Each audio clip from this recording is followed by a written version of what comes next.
아주 오랜 옛날 우리 옛 이야기. 여러분 안녕하세요. 오늘도 아주 오랜 옛날 이야기와 함께 해주셔서 진심으로 감사드립니다. 오늘 여러분께 들려드릴 이야기는 조선 후기 은덕현이라는 작은 고을에서 시작됩니다. 어느 날 꼿꼿하게 묶인 갓급만큼이나 높은 자존심을 가진 한 선비와 낡은 지게를 메고 말없이 산길을 오르는 한 노인이 마주치게 되는데요. 화려한 글귀로 세상을 논하는 선비의 목소리가 고을 장터에 울려 퍼질 때 이름 없는 나무꾼이 던진 짧고도 묵직한 질문 하나는 평온하던 고을 전체를 뒤흔들어 놓죠. 과연 화려한 학문의 자부심과 낮은 삶의 진실이 부딪히는 끝에 남는 것은 무엇이었을까요? 그리고 진정한 배움이란 무엇일까요? 우리가 평생 채워가야 할 진짜 인생의 공부가 무엇인지, 그럼 그 흥미진진한 이야기 속으로 여러분을 안내해 드리겠습니다. 선비의 갓근과 나무꾼의 지게. 옛날 옛적 조선 후기, 충청도와 전라도가 맞닿은 깊은 산골에 은덕현이라는 작은 고을이 있었습니다. 은덕현은 사람이 많지 않은 고을이었지만 산에서 나는 약초와 좋은 목재가 유명해서 장날이면 인근 고을 사람들까지 모여들었어요.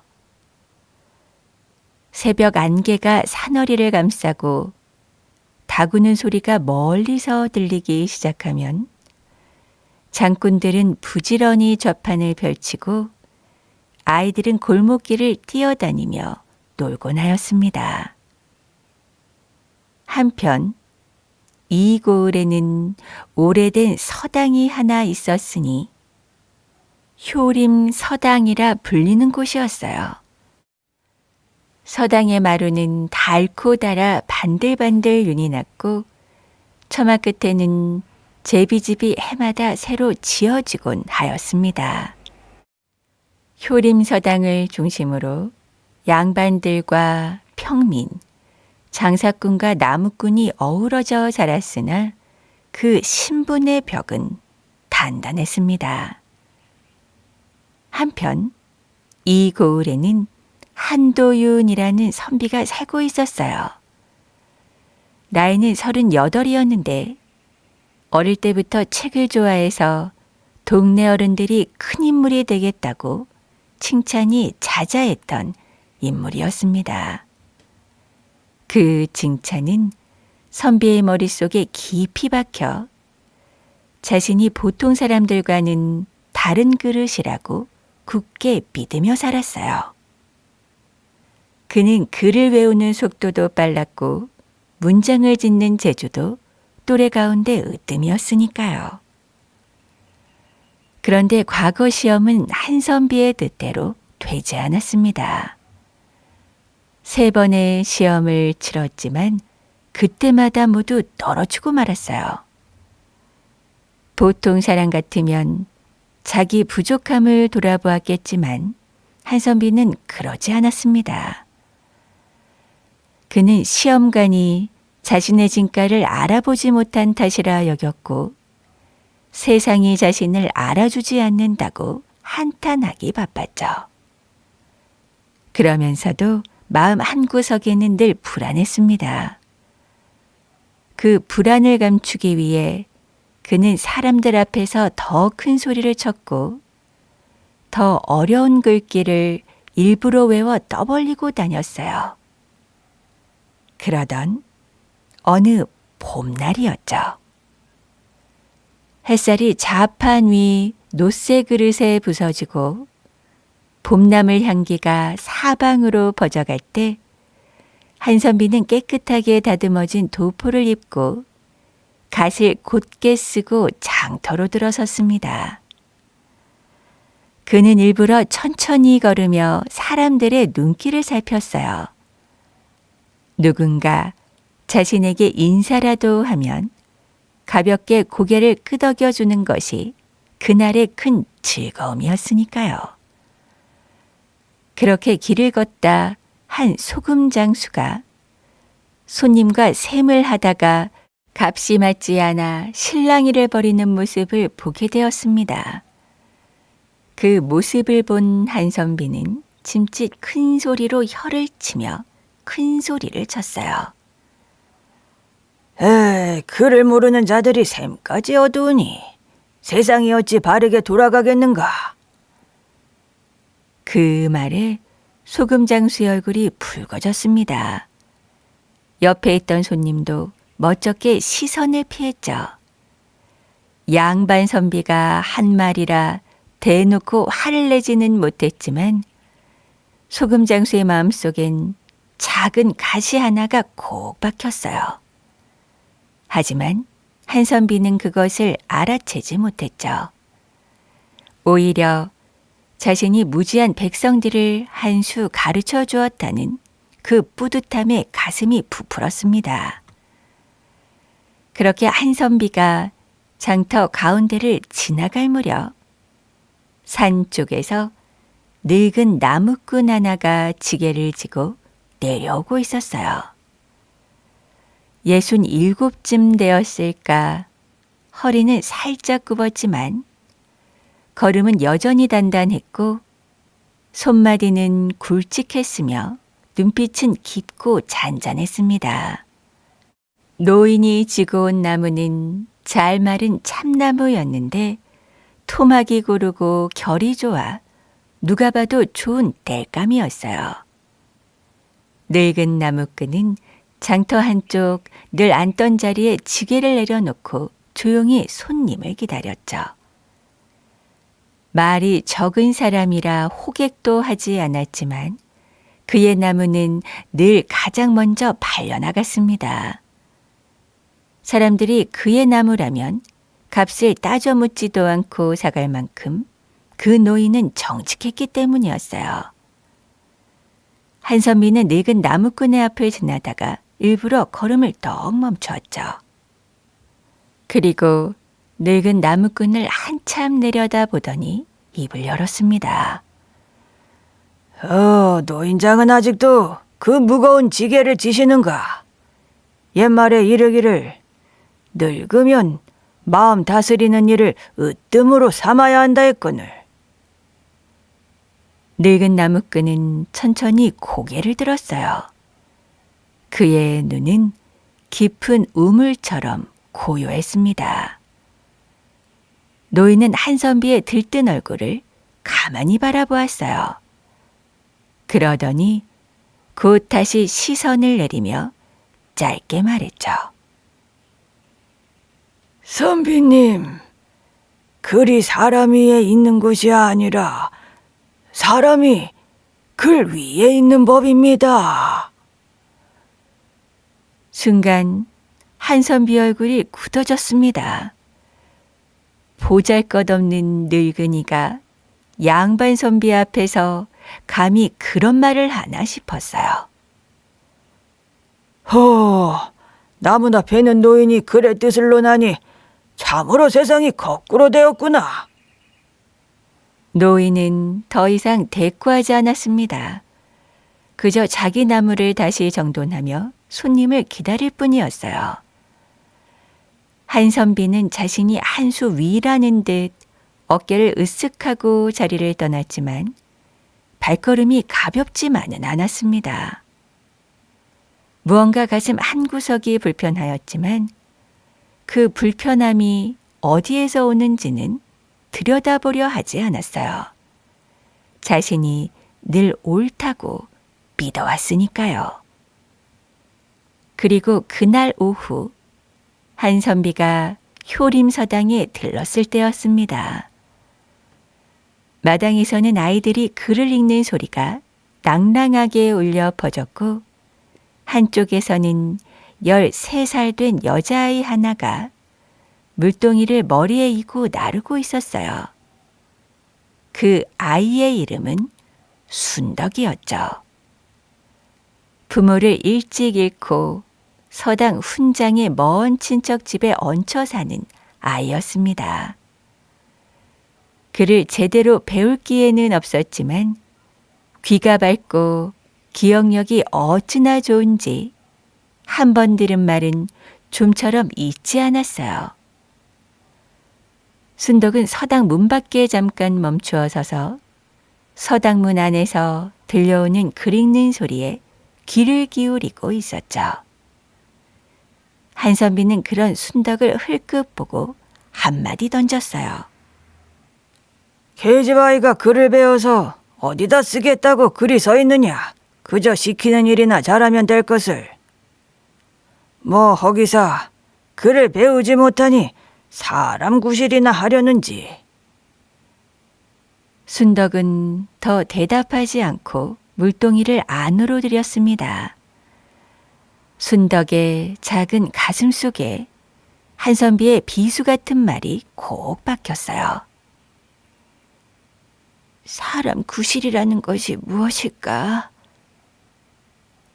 그리고 며칠 뒤 한선비에게 뜻밖의 손님이 찾아왔습니다. 그는 은덕현에서 가장 부유한 장사꾼 허씨였어요.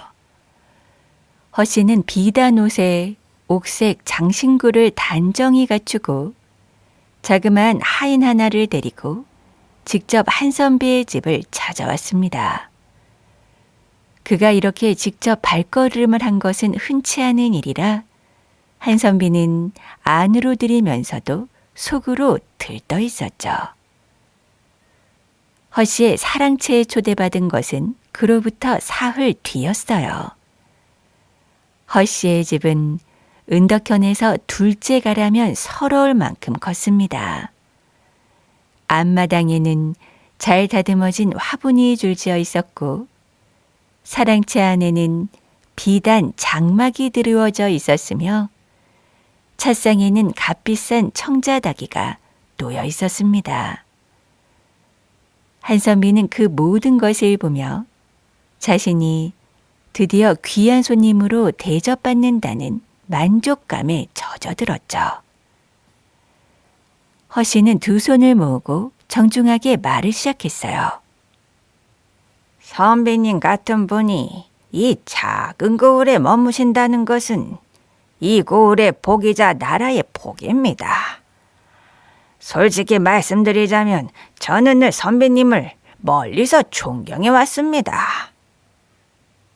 그 말에 한선비의 가슴이 두근거렸습니다. 그는 짐짓 겸손한 척했지만 입꼬리가 자꾸 올라가는 것을 막을 수가 없었어요. 그러자 허씨는 더욱 부드러운 목소리로 이야기를 이어갔죠. 자신은 평생 장사로 돈을 벌어왔지만 마음 한 구석에 늘 부끄러움이 있다고 말이죠. 돈은 모았으나 학문에는 닿지 못했고 자식들에게 물려줄 것이 재물뿐이라 그것이 한이 된다는 것이었습니다. 그러면서 허씨는 본론을 꺼냈어요. 효림 서당이 좁고 낡았으니 이 고을 자제들이 마음껏 배울 수가 없습니다. 따라서 서당을 넓히는 일을 도모하고자 합니다. 또한 새 서책을 마련해 가난한 집 아이들에게도 나누어 주어 글이라는 것이 부잣집만의 것이 아니라는 것을 보여주고 싶습니다. 다만 저 같은 장사꾼이 앞에 나서면 사람들이 의심부터 하지요. 그래서 이 일을 빛나게 이끌어줄 분은 오직 선비님 뿐이라 여겨 이렇게 무릎을 꿇고 청을 드리는 것입니다. 한선비는 허씨의 말을 듣는 순간 자신이 무척 대단한 사람같이 느껴지기 시작했어요. 드디어 나를 알아보는 사람이 나타났구먼. 하늘이 마침내 때를 내려주신 게야. 그런 생각이 한꺼번에 몰려왔습니다. 그는 두루마리로 정성껏 적힌 계획서를 받아들었어요. 그런데 글자 하나하나가 꼼꼼히 눈에 들어오지 않았죠. 그저 자신의 이름이 맨 앞에 적혀 있다는 사실과 자신을 두고 학문에 빛이라 적어둔 구절에 마음이 사로잡힐 뿐이었습니다. 한편 허 씨는 한선비가 흔쾌히 받아들이는 것을 보고 미소를 지었어요. 그리고 그는 다시 한번 다짐하듯 말했습니다. 이번 일로 온 백성이 선비님의 이름을 모르는 자가 없게 될 것입니다. 선비님의 말씀이라면 두말 없이 따를 것이고요. 한선비는 허 씨의 말이 그렇게 달콤할 수가 없었어요. 그는 차를 한 모금 마시며 이미 자신이 고을의 큰 어른이라도 된 듯한 기분에 사로잡혔죠. 그날 저녁 한선비가 자신의 집으로 돌아오는 길에 효림사당 훈장과 떡 마주치게 되었어요. 훈장은 젊은 시절 한선비에게 그를 갖춘 인연이 있었습니다. 몸은 늙었지만 마음은 고든 사람이었어요. 훈장은 이미 허 씨의 재한 이야기를 어디선가 들었는지 걱정스러운 얼굴로 한선비를 멈추어 세웠어요. 여보게, 사람이 큰 일을 맡으면 기쁜 마음보다 두려운 마음이 먼저 들어야 하네. 그래, 자네는 지금 기분이 어떤가? 한선비는 잠시 멈칫했지만 곧 미소를 지었습니다. 스승님, 드디어 제 진가를 알아보는 일을 찾게 되었는데 두렵다니요.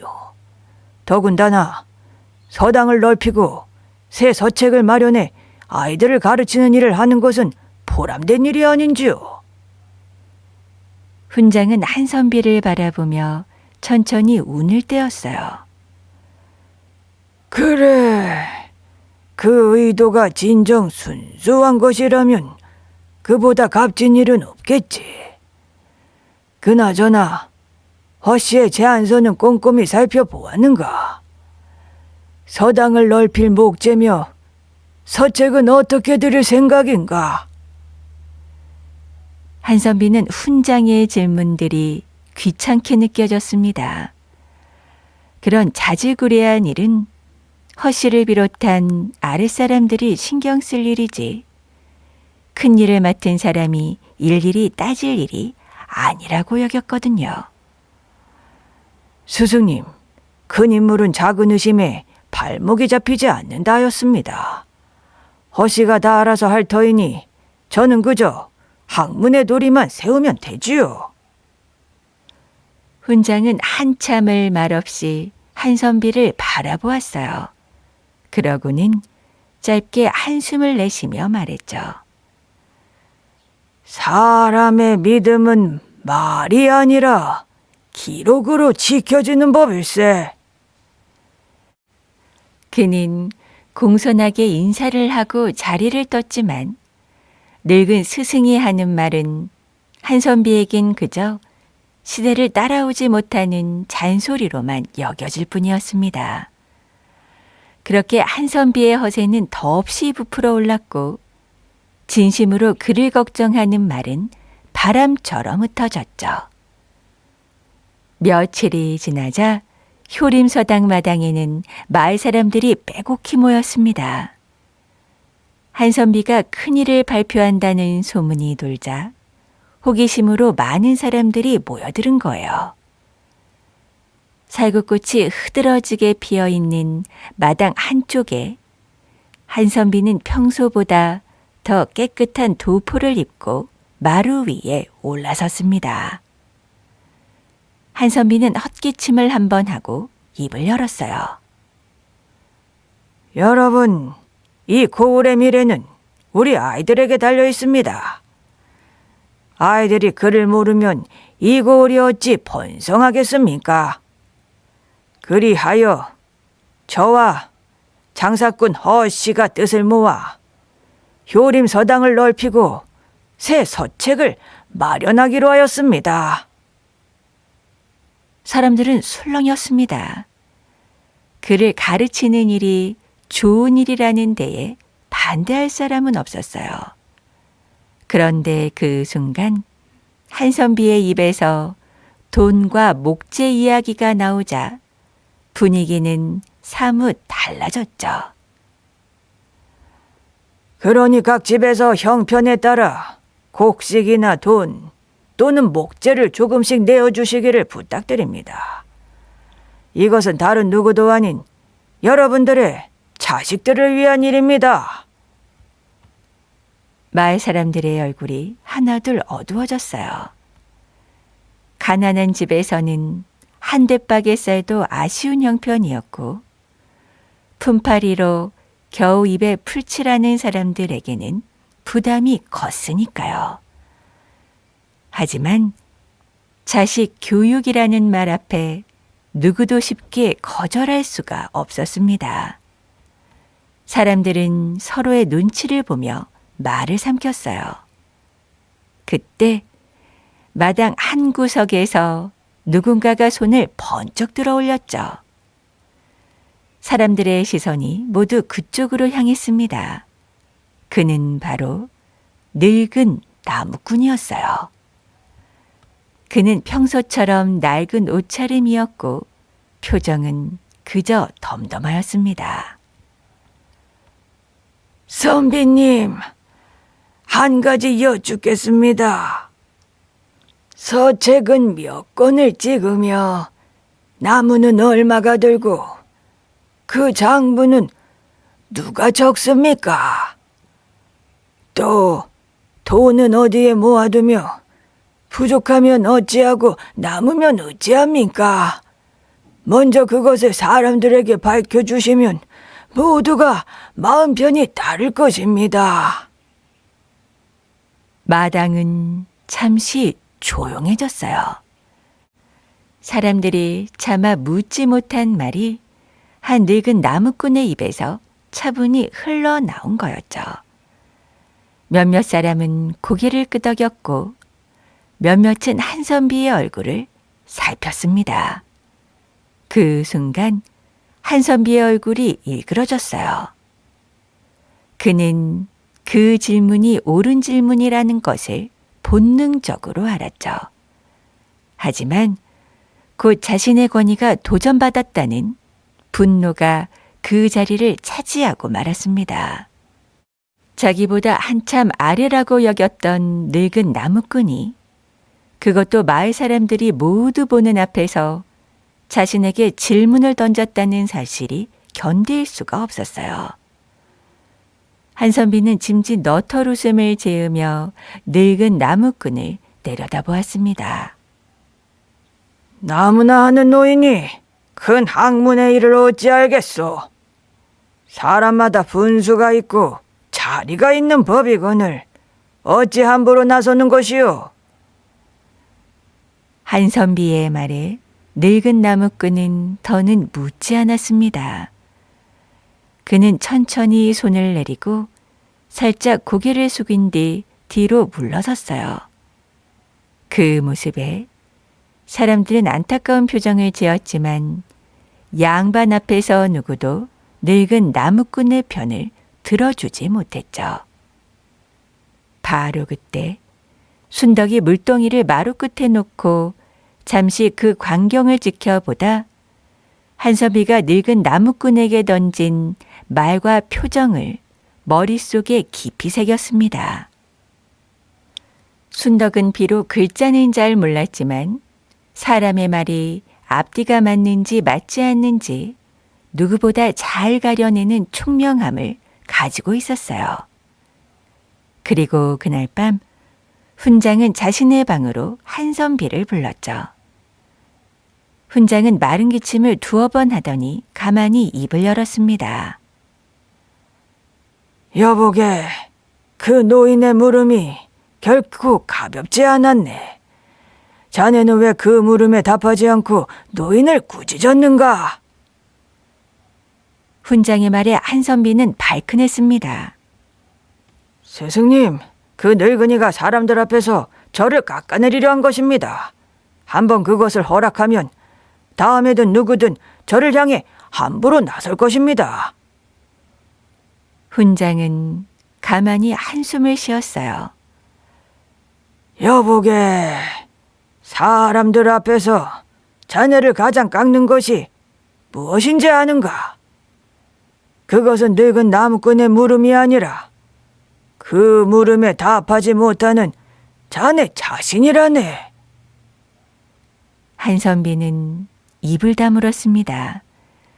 잠시 마음 한구석이 서늘해졌지만 곧 그 서늘함을 부정했어요. 스승이 겁이 많아 큰일을 해본 적이 없으니 큰일의 무게를 모른다고 속으로 되뇌일 뿐이었죠. 그는 인사를 하고 방을 나왔지만 그날 밤 잠이 쉬이 들지는 않았습니다. 그렇게 며칠이 더 지나자 사람들은 한 대박의 쌀, 한 꾸러미의 엽전, 잘 다듬은 제목 몇 토막씩을 모두 들고 효림서당으로 향했어요. 가난한 과부는 아껴둔 배 한 피를 가지고 왔고 약초 캐는 노인은 산에서 모은 귀한 약초를 들고 왔습니다. 사람들의 마음 한켠은 무거웠지만 자기 자식들이 글을 배워 더 나은 삶을 살 수 있기를 바라는 그 한 가지 소망이 그들의 발걸음을 옮기게 했어요. 한선비는 자신이 마침내 고을의 어른이 되었다고 느꼈습니다. 사람들이 자신의 이름 앞에서 고개를 숙이는 모습이 그렇게 달콤할 수가 없었죠. 그는 매일 도포자락을 흩날리며 공사 현장을 오갔고 일꾼들에게 이런저런 지시를 내려가며 자신이 마치 큰 절을 짓는 도편수라도 된 듯 굴었어요. 하지만 그는 책에서 집 짓는 법을 읽어본 적은 있었지만 실제로 나무가 어떻게 마르고 어떻게 휘는지, 어떤 결이 좋은 결이고 어떤 결이 무른 결인지 가려낼 줄을 몰랐습니다. 그런데도 그는 자신이 모든 것을 다 아는 듯이 굴었어요. 그러던 어느 날 늙은 나무꾼이 좋은 참나무 몇 토막을 메고 서당에 들렀죠. 공사에 보탬이 되려고 따로 마련한 나무들이었습니다. 그 나무들은 잘 마르고 결이 고다 어떤 일꾼이 보아도 한눈에 좋은 나무라는 것을 알 수 있는 물건이었어요. 하지만 한선비는 늙은 나무꾼이 가져왔다는 이유로 그 나무를 살펴보지도 않고 한쪽으로 밀어두라 했습니다. 늙은이의 나무는 산속에서 오래 두었던 것이라 속이 비어 있을 것이야.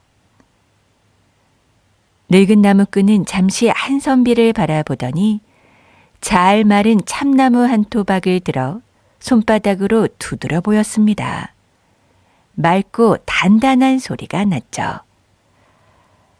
선비님, 속이 빈 나무는 이런 소리가 나지 않습니다. 한번 들어보시지요. 하지만 한선비는 들으려고도 하지 않았어요. 노인장, 나무 소리로 사람을 가르치려 들지 마시오. 나는 책으로 천하의 이치를 다 보았소. 그때 마침 큰 장사꾼의 하인이 새로 들여온 나무를 짐수레에 가득 싣고 도착하였어요. 그 나무들은 겉이 매끈하고 색이 곱게 빛났지만 자세히 보면 속에 물기가 가시지 않은 채로 베어낸 것들이었습니다. 결이 곧지 않은 것도 있고 옹이가 군데군데 박힌 것도 있었지만 한선비는 그 겉모양에 반해 칭찬을 늘어놓았어요. 이것이야말로 진짜 좋은 나무로구나. 잘 다듬어진 것이 한눈에 보아도 명품이로다. 늙은 나무꾼은 그 모습을 가만히 바라보다 짧게 한마디 했습니다. 끝이 반듯해도 속에 물이 차 있으면 오래가지 못합니다. 한선비는 코웃음을 쳤어요. 사람도 나무도 겉모양이 반듯해야 쓰임이 있는 법이오. 노인은 너무 늙어 좋은 물건을 알아보는 눈을 잃은 것이오. 늙은 나무꾼은 더는 대꾸하지 않았습니다. 그는 자신의 나무를 다시 지게에 싣고 조용히 산으로 돌아갔어요. 하지만 그날 그가 본 것은 단순히 나무 한 짐이 아니었죠. 노인은 한선비가 사람을 보는 눈도 사물을 보는 눈도 모두 흐려져 있다는 것을 똑똑히 보았고 이 공사가 결코 잘 끝나지 않으리라는 것을 느낄 수 있었습니다. 그리고 며칠 뒤 허씨가 보낸 나무 가운데 몇 토막에서 균열이 생기기 시작했어요. 햇볕이 잠시 들자 안에 갇혀있던 물기가 빠지면서 나무가 비틀리고 갈라진 거예요. 일꾼들은 서로 눈치를 주고 받았고 마을 사람들 사이에서 수군거림이 일었습니다. 일꾼들에게 들으니 노인이 가져왔던 나무는 멀쩡한데 허씨로부터 새로 들여온 나무는 엉망이라더군. 한선비는 그 소문이 자기 귀에 들어오자 도리어 화를 냈어요.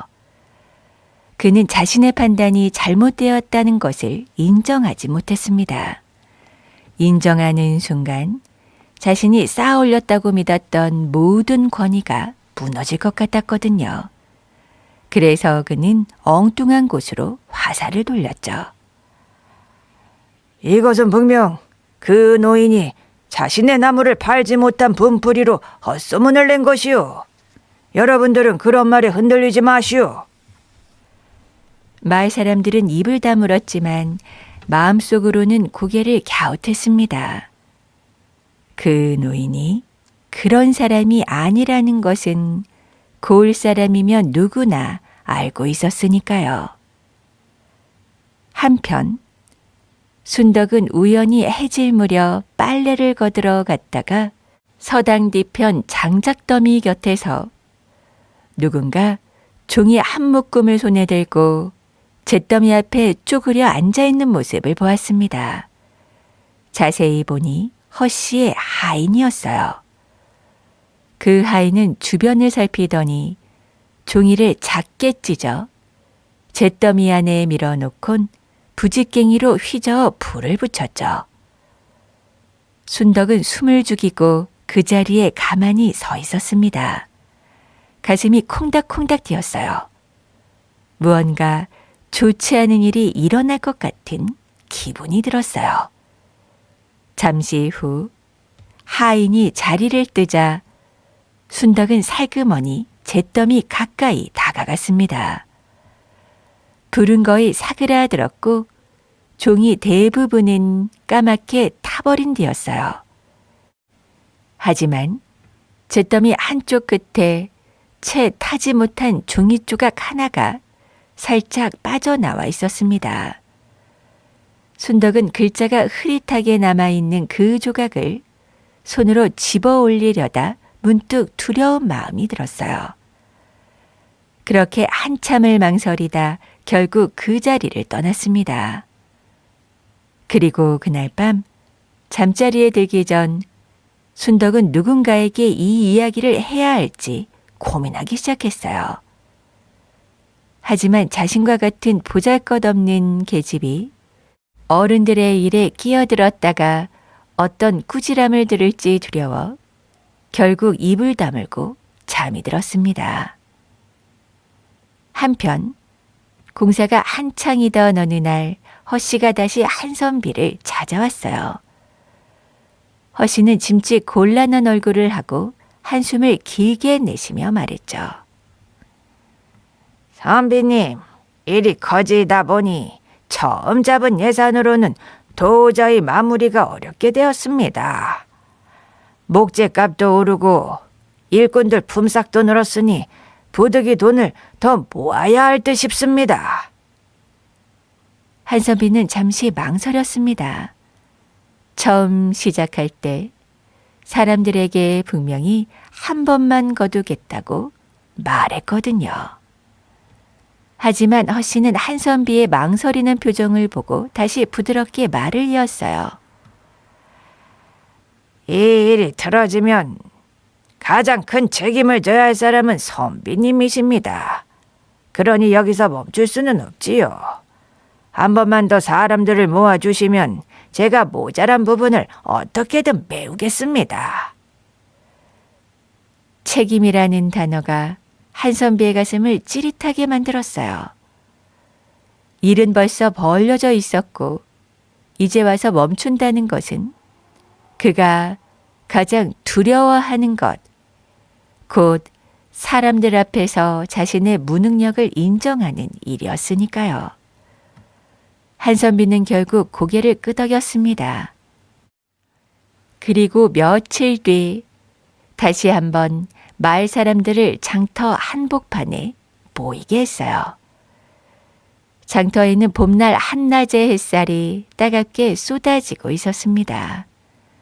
사람들의 얼굴에는 처음에 설렘과 기대와는 달리 어두운 그늘이 드리워져 있었어요. 가난한 과부는 손에 든 작은 보따리를 만지작거렸고 약촉해낸 노인은 지팡이를 짚은 채 한숨을 쉬었으며 품팔이 입구는 굳은 살이 박힌 손을 옷자락에 쓱쓱 닦고 있었어요. 한선비는 마루 위에 올라서서 사람들을 둘러보았습니다. 그는 이번엔 자신의 말이 처음만큼 쉽게 받아들여지지 않으리라는 것을 어렴풋이 느꼈죠. 그래서 더 어려운 글귀를 외고 더 화려한 비유를 들먹였습니다. 옛 성현의 말씀을 인용하며 큰일을 하다 보면 작은 보탬이 더 필요하다는 말을 장황하게 늘어놓았어요. 하지만 말이 길어질수록 사람들의 표정은 더 어두워졌습니다.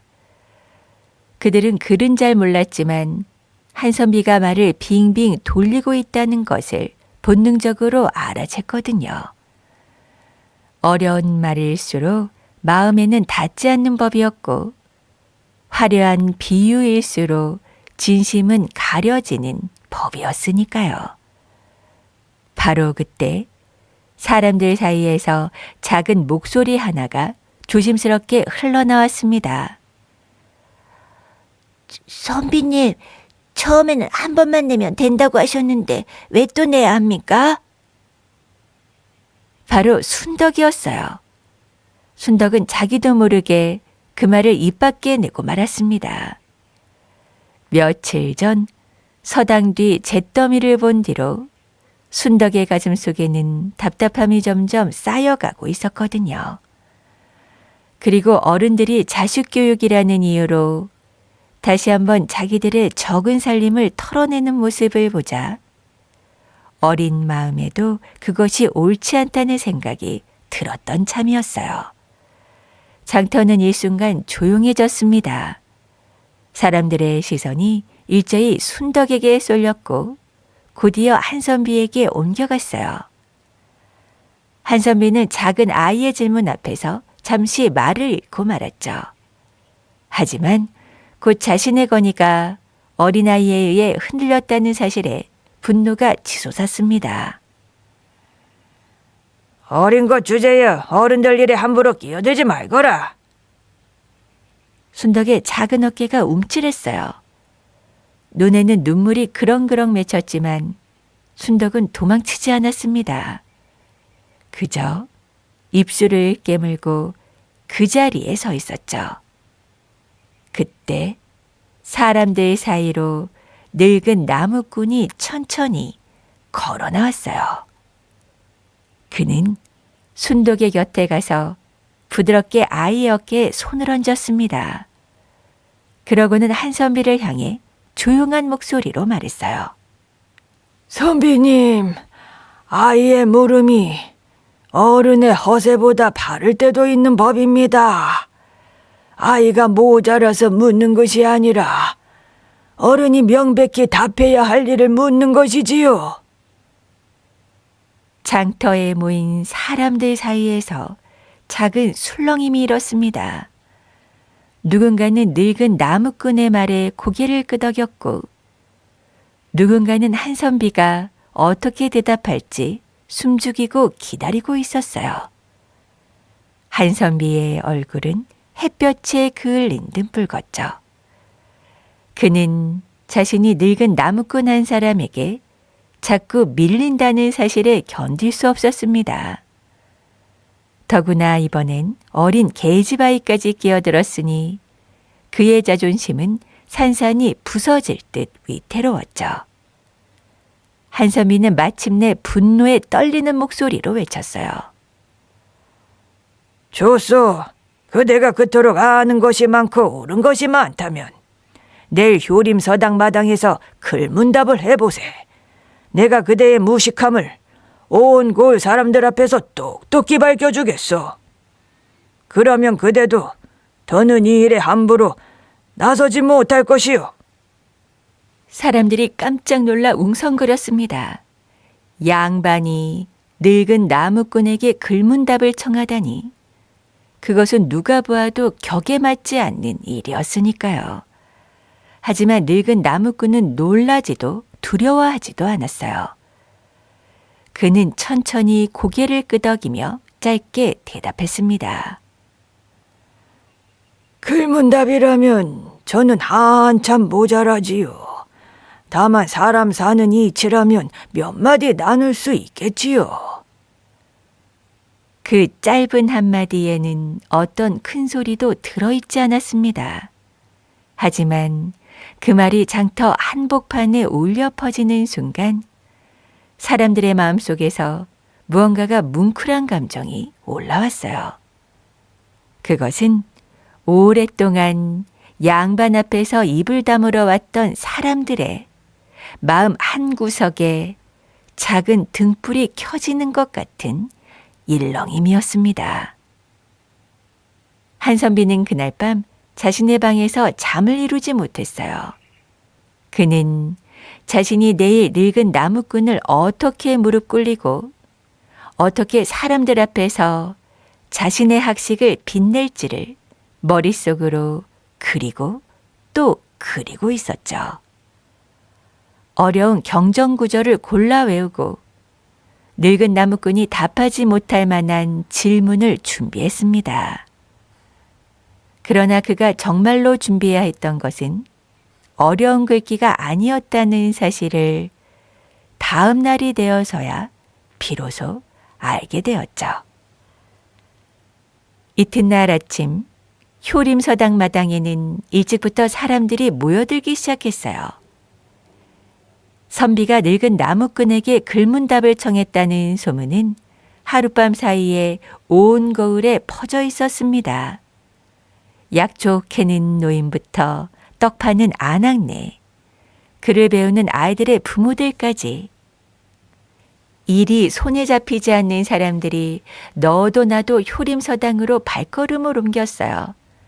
마당이 좁아 담장 너머까지 사람들이 서 있었고 살구나무 가지 위엔 호기심 많은 아이들 두엇이 기어올라 가지에 매달려 있었습니다. 한선미는 평소보다 더 화려한 도포를 갖춰 있고 가끈을 단단히 메고 마당으로 들어섰어요. 그의 손에는 두꺼운 책 한 권이 들려 있었고 얼굴에는 의기양양한 미소가 어려 있었습니다. 그는 자신이 오늘 늙은 나무꾼을 무릎 꿇리고 어제 무너졌던 권위를 다시 세우리라 확신하고 있었죠. 한편 늙은 나무꾼은 어느 틈에 마당 한쪽에 와 있었어요. 그는 어제와 똑같은 낡은 옷차림이었고 손에는 아무것도 들고 있지 않았습니다. 다만 그의 표정은 어제보다 약간 더 단단해 보였고 눈빛은 깊은 우물가도 같았죠. 그리고 그의 옆에는 순덕이 작은 발을 모으고 조심스럽게 서 있었어요. 순덕의 작은 입은 굳게 다물려 있었고 눈빛은 흔들리지 않았습니다. 훈장도 마루 한쪽에 자리를 잡고 앉았어요. 그의 곁에는 은덕현의 원로 양반인 윤참봉이 함께 앉아 있었습니다. 윤참봉은 평소 사람들 앞에 잘 나서지 않는 사람이었지만 이번 일만큼은 가만히 있을 수 없다고 여겼는지 일찌감치 자리를 잡고 사람들의 분위기를 살피고 있었어요. 그때 한선비가 헛기침을 한번 하더니 마루에 올라섰습니다. 그는 사람들을 한번 둘러보고 곧장 어려운 경전의 한 구절을 외기 시작했어요. 그리고 늙은 나무꾼을 향해 그 구절의 뜻을 물었습니다. 글자 하나하나가 어찌나 까다로운지 글 공부를 좀 했다는 사람도 단번에 알아듣기 어려운 문장이었습니다. 늙은 나무꾼은 잠시 가만히 있다가 천천히 고개를 가로저었어요. 선비님, 저는 그 글의 뜻을 모릅니다. 한선비는 기다렸다는 듯 크게 웃었어요. 그 웃음소리가 어찌나 컸는지 살구나무 위에 매달려 있던 아이가 깜짝 놀라 떨어질 뻔했죠. 보시오, 이것이 배운 자와 못 배운 자의 차이로다. 평생 글을 가까이 한 자는 한 구절에서도 천하의 이치를 보지만 글을 모르는 자는 그저 입을 다물 수밖에 없지. 사람들은 한순간 술렁였지만 어쩐지 늙은 나무꾼이 그렇게 호락호락 무너질 사람으로 보이지는 않았습니다. 그때 늙은 나무꾼이 천천히 고개를 들었어요. 그는 한선비를 마주 보면서 조용하지만 또렷한 목소리로 입을 열었어요. 선비님, 그러면 제가 하나 여쭙겠습니다.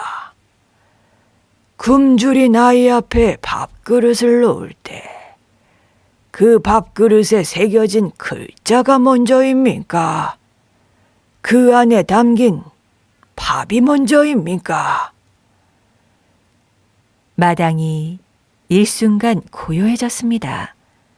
한선비는 입을 열려다 멈칫했어요. 너무 단순한 질문이라 도리어 답이 곧장 떠오르지 않았으니까요. 글자가 먼저라고 답하기에는 사람들 앞에서 모양이 우스워질 것이 뻔했고 밥이 먼저라고 답하기에는 자신이 평생 떠받들어온 학문의 권위가 흔들릴 것 같았습니다. 늙은 나무꾼은 답을 재촉하지 않았어요. 그저 잠시 기다렸다가 다시 한번 조용히 물었어요. 선비님, 학문이라는 것은 사람을 살리는 데 쓰이는 것입니까? 아니면 사람을 누르는 데 쓰이는 것입니까? 사람을 살리는 데 쓰이지 않는 학문이 있다면 그것도 학문이라 부를 수 있겠습니까? 한선비는 얼굴이 점점 붉어졌습니다.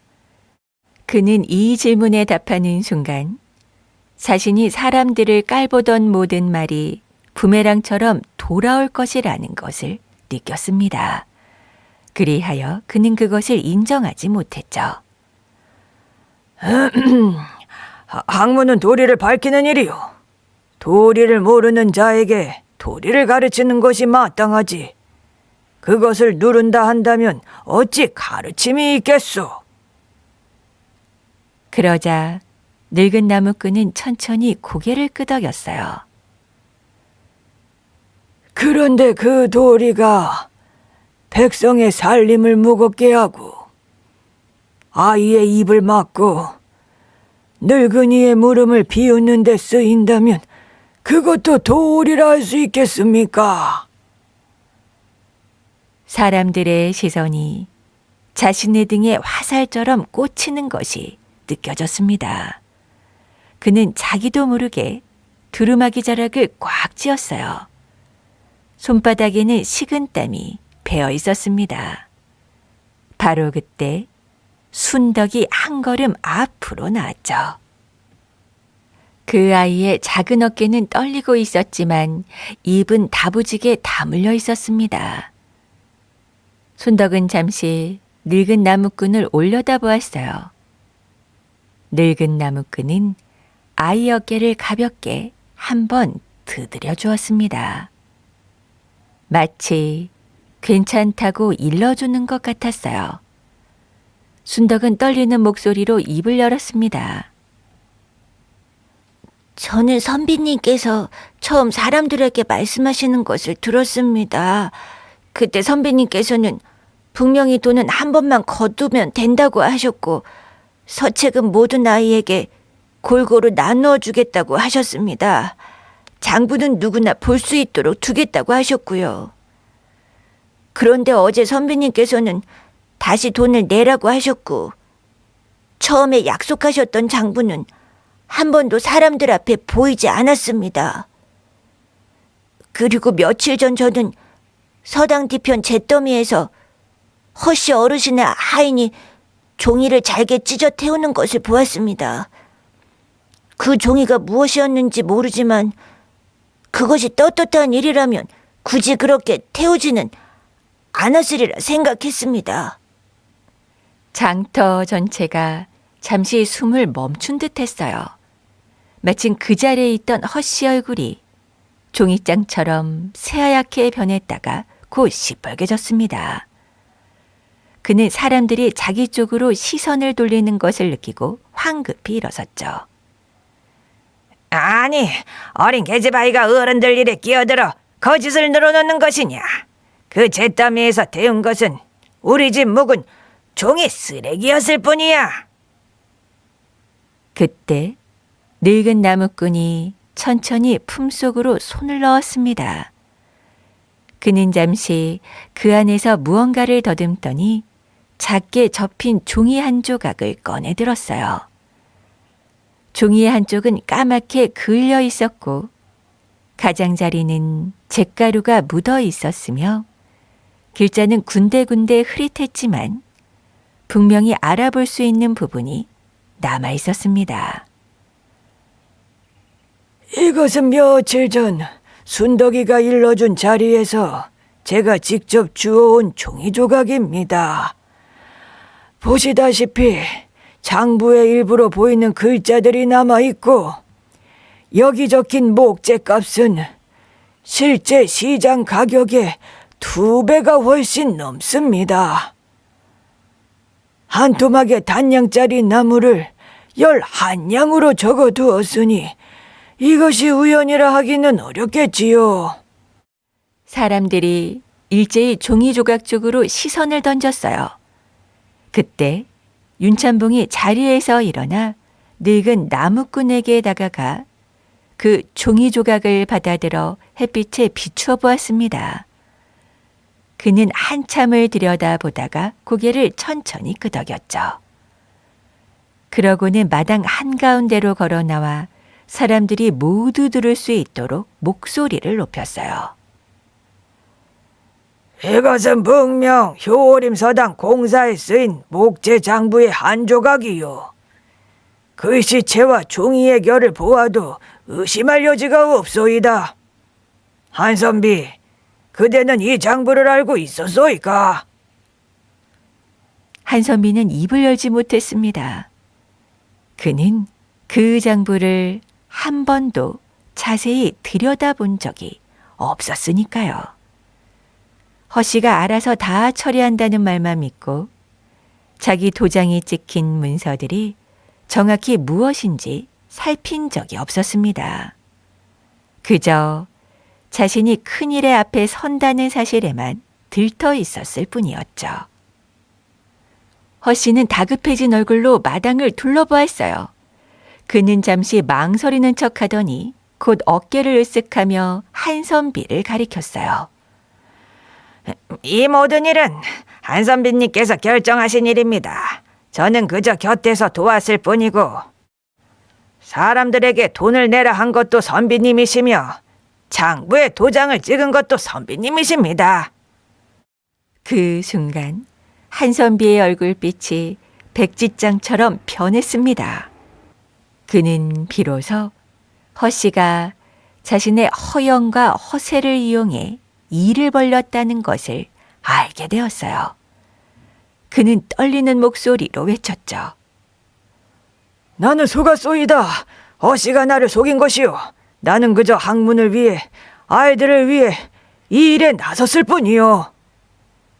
그때 윤찬봉이 천천히 한선비를 향해 입을 열었어요.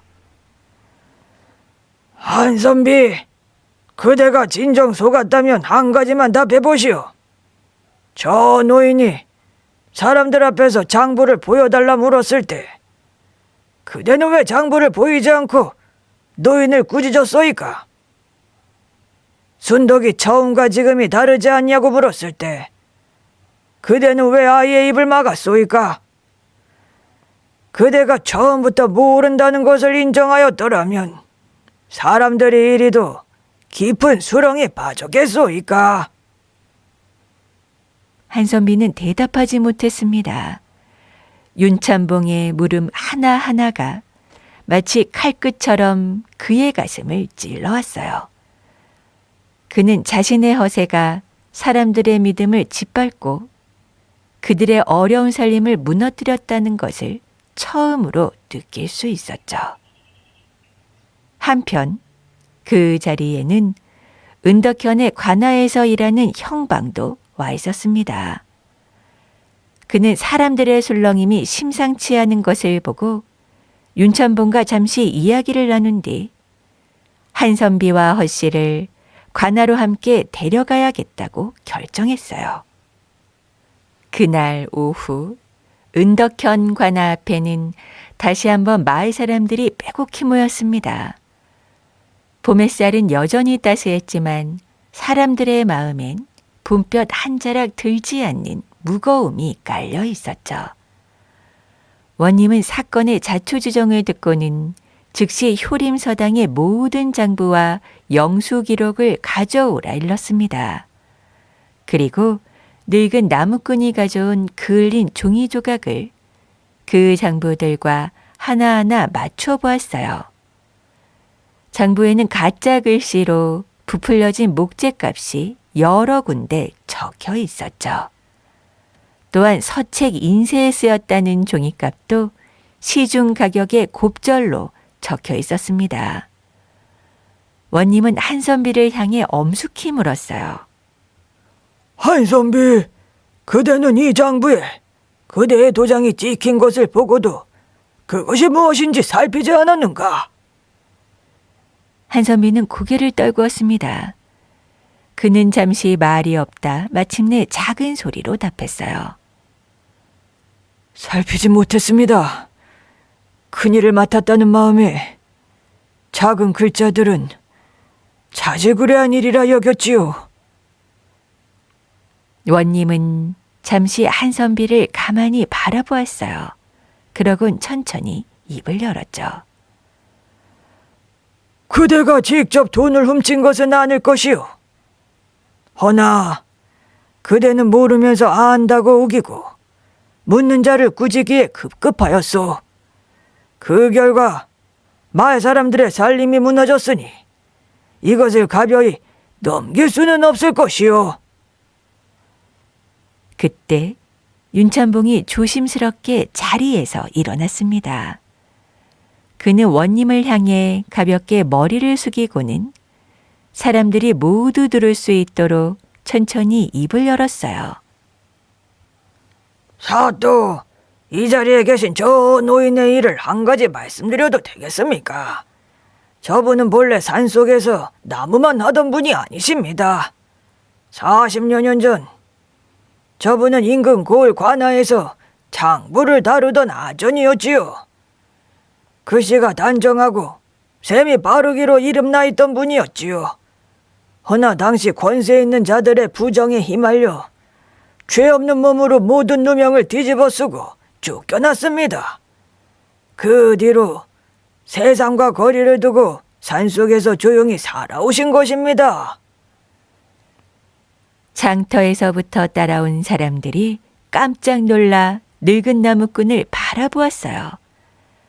그에게 그토록 깊은 사연이 있는 줄을 누구도 짐작하지 못했습니다. 늙은 나무꾼은 그저 가만히 서서 자신의 손등을 내려다보고 있었죠. 그의 표정엔 아무런 원망도 없었어요. 그저 살아온 세월의 무게가 그의 어깨 위에 고스란히 내려앉아 있었습니다. 한선비는 그 자리에서 무릎의 힘이 풀리는 것을 느꼈어요. 잠시 비틀거리다 가까스로 몸을 가누었습니다. 자신이 글을 모른다며 깔보던 나무꾼이 사실은 글을 공부한 사람이었다는 사실 앞에 그는 차마 고개를 들지 못했어요. 늙은 나무꾼이 천천히 원님을 향해 입을 열었습니다. 사또, 저는 한선비가 일부러 장부를 조작했다고 생각지는 않습니다. 허나 모르는 것을 안다고 우기며 사람들을 위험에 빠뜨린 것은 그 또한 죄라면 죄가 되지요. 사람의 믿음을 빌려 사람의 살림을 흔든 일은 손으로 훔친 것보다 더 깊은 상처를 남기는 법이지요. 한선비는 그 순간 자신이 늙은 나무꾼에게 던졌던 모든 비웃음과 모욕의 말들이 차례차례 떠올랐습니다. 원님은 깊이 한숨을 내신 뒤 판결을 내렸어요. 허씨는 마을 사람들에게 부정하게 거두어들인 돈과 재물 모두를 토해내야 했고 부족한 부분은 자신의 재산을 처분해서라도 채워 넣어야 했습니다.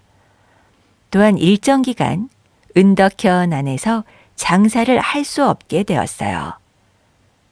또한 한선비는 사람들을 직접 속인 것은 아니나 사람들의 믿음을 받고도 그 책임을 다하지 못했으니 자신이 가진 재산 가운데 적지 않은 몫을 내어 공사로 인한 손실을 메우는 데 보태도록 명을 받았습니다.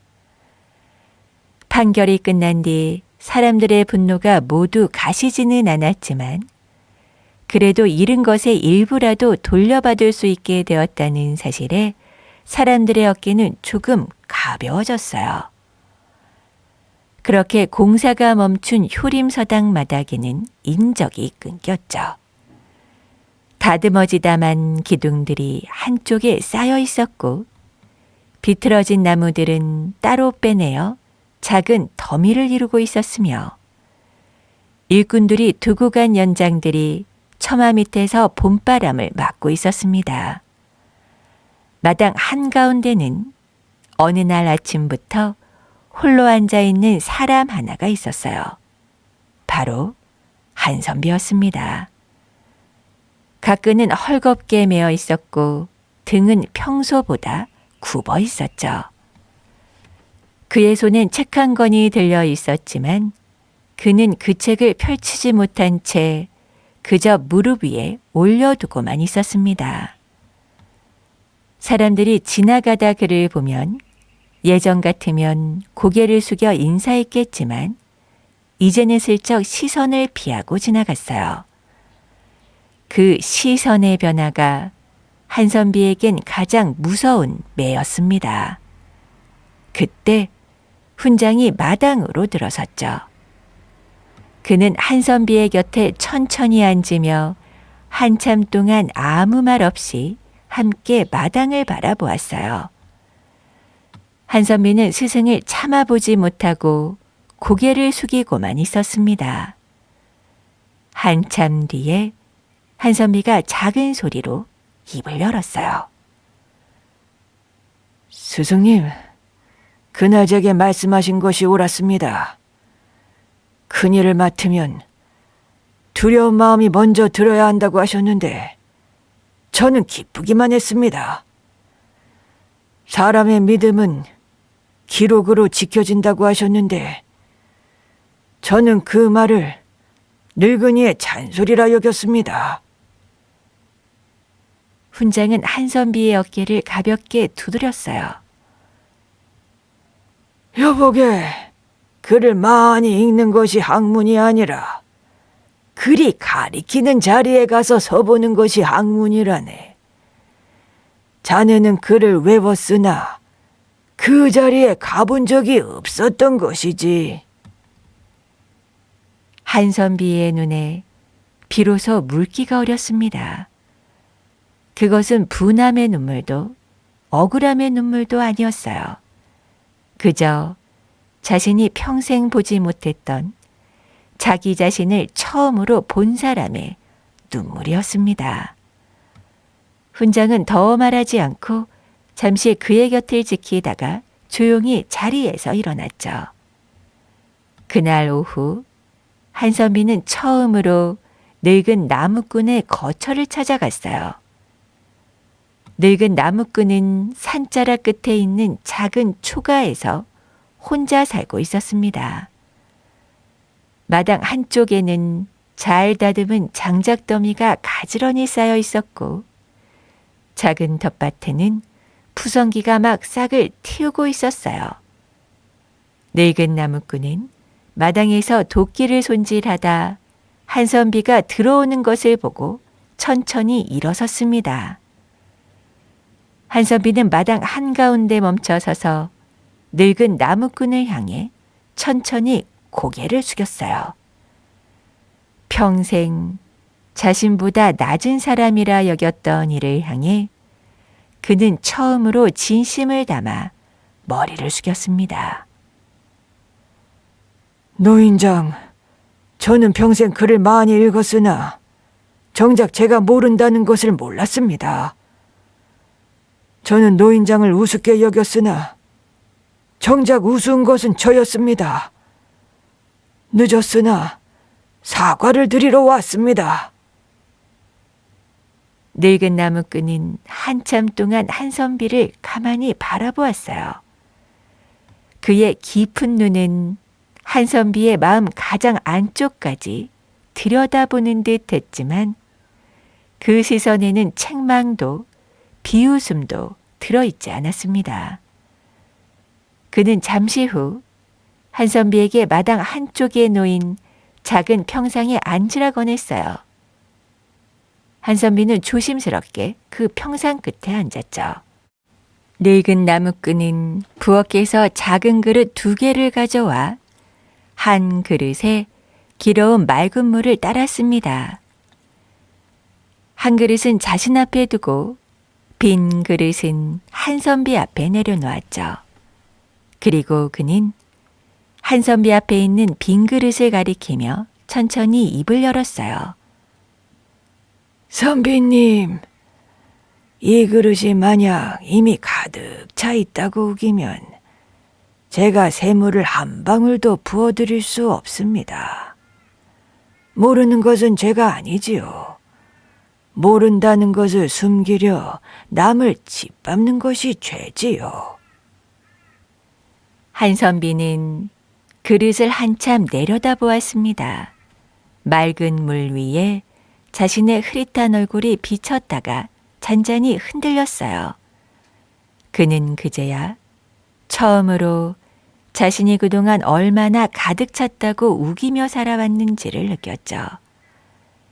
그릇이 비어있을 때에만 새물이 들어올 수 있다는 그 단순한 이치를 평생 어려운 글을 외우며 살아온 그가 이제야 비로소 알게 된 거였습니다.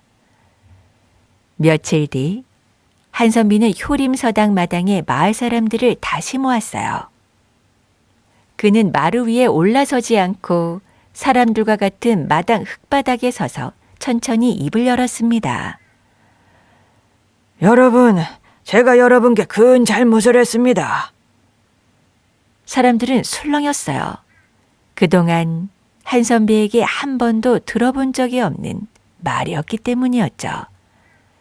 한선비는 잠시 숨을 고른 뒤 다시 말을 이었습니다. 제가 가진 적은 재산을 내어 여러분이 잃은 것의 일부라도 메우는 데 보태겠습니다. 그리고 서당을 새로 넓히는 일은 멈추겠습니다. 대신 가난한 집 아이들이 겨울을 무사히 날 수 있도록 땔감과 종이를 마련해 두려 합니다. 이것이 진정 필요한 일일 것입니다. 마을 사람 모두가 한선비를 용서한 것은 아니었지만 누구도 그의 말을 비웃지는 않았어요. 사람들은 한선비의 등 뒤로 멀리 산자락에 서 있는 늙은 나무꾼의 모습을 바라보았죠. 늙은 나무꾼은 평소처럼 지게를 등에 지고 있었지만 굳이 마을로 들어오지 않았습니다. 그는 그저 멀리서 그 모든 광경을 가만히 바라보고 있었을 뿐이었어요. 그 무렵부터 효림서당 마루 한쪽에 작은 자리가 하나 생겼어요. 순덕이 글을 배우는 자리였습니다. 훈장이 시간이 날 때마다 순덕에게 글자 하나씩을 가르쳐 주기 시작했고 한선비도 이따금 그 옆에 앉아 함께 글을 보았습니다. 예전 같으면 어린 계집아이가 글을 배워 무엇하겠냐고 타박하였겠지만 이제는 그러지 않았어요. 도리어 그는 가끔 순덕에게 부끄러운 마음으로 묻곤했죠. 순덕아, 너는 어찌 그토록 사람들의 말을 잘 기억하느냐? 나는 글자를 외우는 것은 잘하나 사람의 말은 자주 흘려듣고 만다. 순덕은 작은 어깨를 한번 으쓱하고 부드럽게 답했어요. 저는 글자를 모르니 사람의 말을 마음에 새기는 수밖에 없었습니다. 한번 흘려보내면 다시 들을 길이 없어서요. 한선미는 그 대답 앞에서 잠시 말을 잃었어요. 자신이 그동안 얼마나 많은 사람의 말을 얼마나 가볍게 흘려보냈는지를 떠올렸기 때문이었죠. 그해 봄이 지나고 여름이 오기 전 어느 날 늙은 나무꾼은 평소처럼 지게를 지고 산을 오르고 있었어요. 산길에서 그는 한선비와 마주쳤습니다. 한선비는 손에 작은 그릇 하나를 들고 있었죠. 늙은 나무꾼에게 가져다 드리려고 직접 깎아 만든 나무 그릇이었어요. 솜씨가 좋지는 않았고 모양도 약간 비뚤었지만 한선비가 처음으로 자기 손으로 무언가를 만들어 본 것이었습니다. 늙은 나무꾼은 그 그릇을 받아들고 잠시 햇빛에 비춰보았어요. 그러고는 짧게 한마디를 했습니다. 선비님이 오늘 빈 그릇을 들고 오셨으니 이제부터 천천히 평생 채워가시면 되겠습니다, 그려. 산바람이 한선비의 흐트러진 머리카락을 가볍게 흔들고 지나갔습니다. 멀리 산 아래에서는 효림서당의 처마 끝이 햇살에 반짝이고 있었고 마당에서는 아이들의 글 읽는 소리가 어렴풋이 들려오는 듯 했어요. 그는 그 소리를 들으며 자기가 그동안 외워온 그 많은 글귀들이 오늘 이 순간에야 비로소 처음으로 살아 숨쉬는 것을 느꼈습니다. 그날 이후 한선미는 자신의 옛버릇이 나올 때마다 늙은 나무꾼의 말을 떠올리며 한번 숨을 고르고 입을 다물고 사람의 말을 끝까지 들으려고 노력하였어요. 세월이 흐른 뒤 은덕현 사람들은 그의 봄의 일을 두고 이런 이야기를 하곤 했죠. 글을 가장 많이 읽었다던 선비가 정작 사람의 마음은 읽지 못하였고 글을 모른다던 늙은 나무꾼과 어린 계집아이가 도리어 사람과 세상의 이치를 가장 정확히 읽어냈다고 말이죠. 그리고 사람들은 그 이야기 끝에 늘 한마디를 덧붙이곤 했습니다. 어리석은 사람은 배우지 못한 사람이 아니라 자신이 다 안다고 믿어 더는 배우려 하지 않는 사람이라고 말이죠. 그래서 빈 그릇으로 살 줄 아는 이가 결국 가장 많은 것을 채울 수 있는 사람이 된다는군요.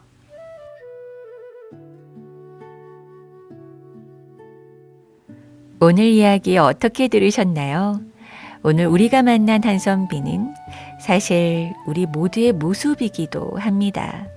내가 남들보다 조금 더 안다는 이유로 혹은 내 경험이 더 많다는 이유로 누군가의 진심 어린 조언을 잔소리로 치부해버린 적은 없었는지 돌아보게 되니까요. 한선비의 비극은 그가 그를 몰라서가 아니었죠. 자신이 다 안다고 믿는 그 마음이 눈을 가리고 귀를 막았기 때문이었습니다. 반면 늙은 나무꾼은 글자보다 먼저 사람의 마음을 읽었고 세상의 이치를 짐작할 수 있었어요. 그가 보여준 빈 그릇의 철학은 오늘날 우리에게도 아주 큰 울림을 주는 것 같습니다. 이미 가득 차 있는 그릇에는 샘물을 한 방울도 담을 수 없다는 늙은 노인의 말처럼 혹시 우리도 스스로 만든 완벽함이라는 감옥 속에 갇혀 있지는 않을까요? 우리가 지식을 쌓는 이유는 남 위에 서기 위해서가 아니라 더 낮은 곳을 살피고 더 정직하게 살아가기 위해서여야 하지 않을까요? 한선비가 마지막에 깨달았듯 진정한 공부는 책장을 넘기는 것이 아니라 내 마음의 빗장을 열고 다른 이의 말에 귀를 기울이는 것에서 시작될 테니까요. 배움이란 내가 틀릴 수 있음을 인정하고 다시 시작하는 용기라는 것을 오늘 이야기를 통해 저도 다시 한번 가슴에 새겨봅니다. 오늘도 아주 오랜 옛날과 끝까지 함께 해주셔서 진심으로 감사드리고요. 저는 다음에 더 깊이 있고 따뜻한 이야기로 여러분 곁으로 찾아올게요. 그럼 늘 평안하시고 오늘도 꿀잠 주무세요.